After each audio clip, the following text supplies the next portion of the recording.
Right, let's just focus on to this. Women on the African continent have had to fight twice as hard just to get to the brink of securing their place in society. Not only have we been fighting inequality and racial discrimination, but gender-based violence has increased on a tremendous scale.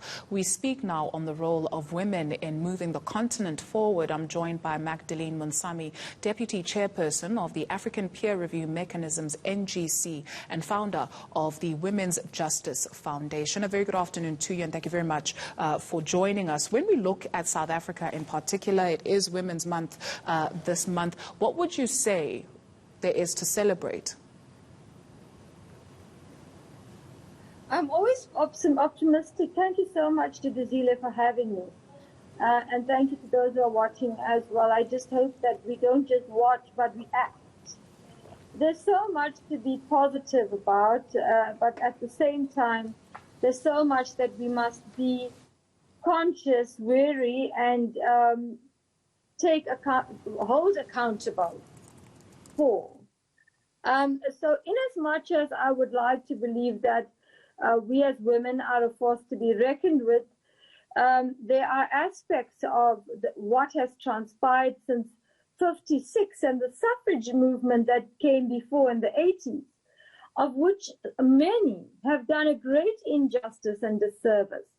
As South Africans, we are facing the dynamic in terms of the COVID-19 challenges that we are as women, financial challenges, pay gaps, social protection issues, issues of allegations of leadership, female leadership, that we had to fight very earnestly for, to be embroiled in allegations that are quite nefarious and concerning. We have so many things that we should be concerned about. One of those things is, the need for chauvinism and bring an end to the exploitation of women by patriarchy. And we are seeing this in terms of governance, democracy, participation of our people, that we are seeing gender-based violence reaching phenomenal heights. We are watching our women being murdered, femicide. We can't even, at this point, as a society, make resonance with whether to pay attention on corruption, on COVID-19, or on the fact that our women and children are dying every day. So yes, we have so many things that we must celebrate, and so many more things that we cannot rest until they are resolved. You talk about how patriarchy plays itself out in government. Representation of women in political decision-making on the continent has been painfully slow. Is that why we see things working themselves the way they are on the continent, because representation of women at the highest echelons of decision-making is still lacking? One of the things I must say with confidence is that where Azana Zuma was the chairperson of the AU, there was a lot of confidence that we had as women, and that confidence was not misplaced for many reasons. One of the reasons is that you saw literally women swelling the ranks of the AU headquarters. We saw her defend and prioritize the challenges facing women in the continent. We were able to see that there was a recognition that 75% of women in the agricultural sector were underrepresented, overworked, and underpaid. We saw issues of the gender, the age gap, the gender pay gap, and the issue of the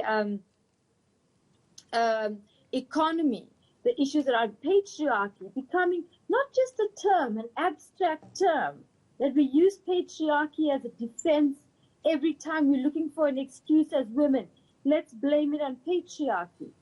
We understood the effect that patriarchy led to the exploitation, the economic injustice, critical, Judy. If we take the economic injustice even on the pay gap, what you'll find is that our economy, if we had more women center to top, leading the economy, private sector included, not just the public sector.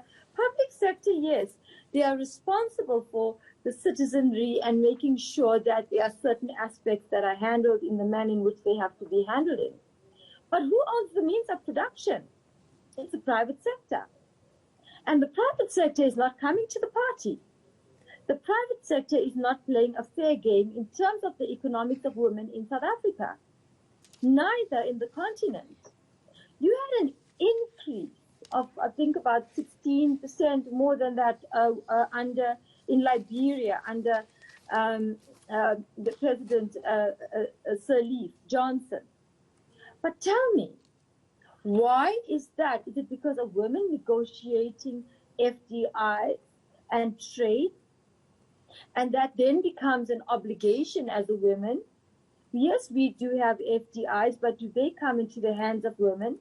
When we are the backbone of the labor sector in society, both at the supply level and at the demand level. So there has been a huge injustice that has been done, and it must be corrected. And I believe that if there are so many fingers pointed towards failure, not just in the country, but in the continent, then let the private sector put their money where their mouth is and say, we want to contribute towards a just environment. We want women to be at the upper echelons. We want those women as well, by the way, who are placed in those positions, not to forget that we have struggled for them, and not to forget those women on the ground, the grassroots women who has to, on a daily basis, find ways and means of doing what she has to do for the sake of her children, ultimately our society. It's exhausting each and every single year to be having the same conversation about how the needle is shifting very slowly where issues of women are concerned on the justice. For how on the continent, rather, for how long can we cry not yet uhuru?